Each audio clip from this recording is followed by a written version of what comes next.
wants his weapons. You don't know anything about what guns. Oh boy, this piece of work. What, you didn't like the new Fantastic Four movie? Didn't see it and have no plans to see it. Oh, come on. It's Marvel's first family back on the big screen. You're telling me you're not, like, the least bit excited about that? I mean, I'm excited for it to fail so fantastically they give the rights back to Marvel Studios. You're being a little bit too negative. I mean, the movie had redeeming qualities. He's stronger than any of us. He's not stronger than all of us. Look, aside from that and the 6 billion other reasons these trailers have given me to not want to see Fan 4 Stick, I just can't bring myself to go out and spend more money on another pointless reboot. There's not that many reboots. You kidding me? It's Reboot Central up in here. Point Break's getting a reboot, so is Jamming the Holograms for some reason. Nothing is safe. Hell, they're even doing a reboot of the cult 90s computer animated show Reboot. They're rebooting Reboot? Yeah, it's a full-on reboot. Alphanumeric. Dude, not all reboots are bad. I mean, there's plenty of good ones out there, like Casino Royale, Batman Begins, Dread. Yeah, those are great, but they are far and away exceptions to the rule. I mean, the number of shitty remakes I can name off the top of my head alone is staggering. I'm pretty sure you're exaggerating. Superman Returns, Amazing Spider-Man, Total Recall, Godzilla. Which one? Both. RoboCop, Clash of the Titans, Charlie and the Chocolate Factory, Conan, Planet of the Apes. Hey, that one was good. The Tim Burton one. Oh. Teenage Mutant Ninja Turtles, Psycho, Footloose, Arthur, The Omen, Nightmare on Elm Street. Okay, I get the point. Friday the 13th, The Fog, Guess Who, Stepford Wives fame, and Herbie Fully f***ing Loaded. Okay, look, I think you're just being too hard on reboots in general. I mean, in theory, they can be fun, fresh takes on beloved properties. Yeah, in theory, but in practice they have a massive creative hurdle to overcome, which is that they're inherently born from an uncreative place. They're tasked with not only doing something that's been done before, but done before successfully. Otherwise, there would be no financial reason to do a reboot in the first place. So you're basically left with a film that falls into one of two categories. The film retells almost exactly the same story, except for with the occasional twist on the source material that acts as a very unsubtle wink to the audience that everything's gonna be totally different. Oh, what's that? Spock yells Khan instead of Kirk? Oh! Oh! Oh! Oh! That's so creative! Kill yourself. Okay. Or you get something that's so radically different, it fails to capture even a tiny bit of what made the original so beloved in the first place. Okay, yes, I'll give you that it's super hard to get a reboot right.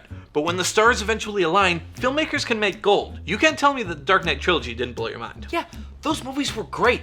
So were the new Bonds. And I would murder an orphan for a Dredd sequel.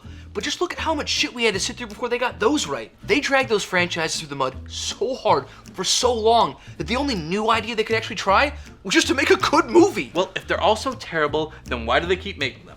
These things clearly make a lot of money, otherwise the studios wouldn't bother with them. Which tells me that there's a pretty sizable audience there. Yeah, there's an audience.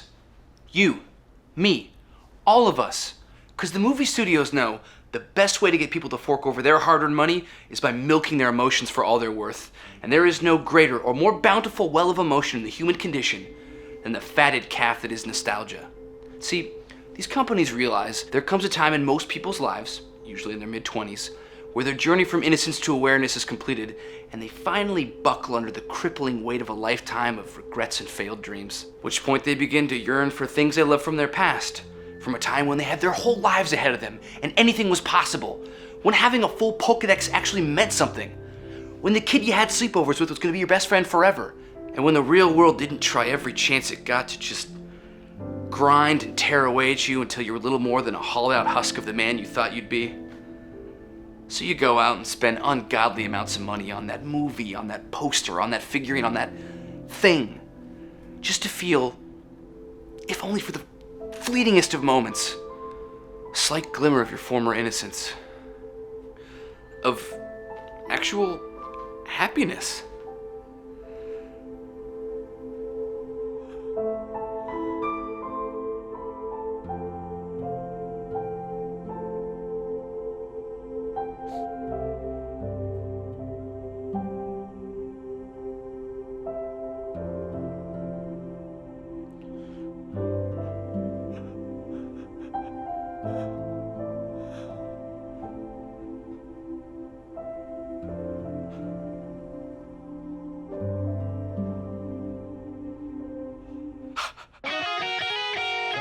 Oh, hey, that got sad.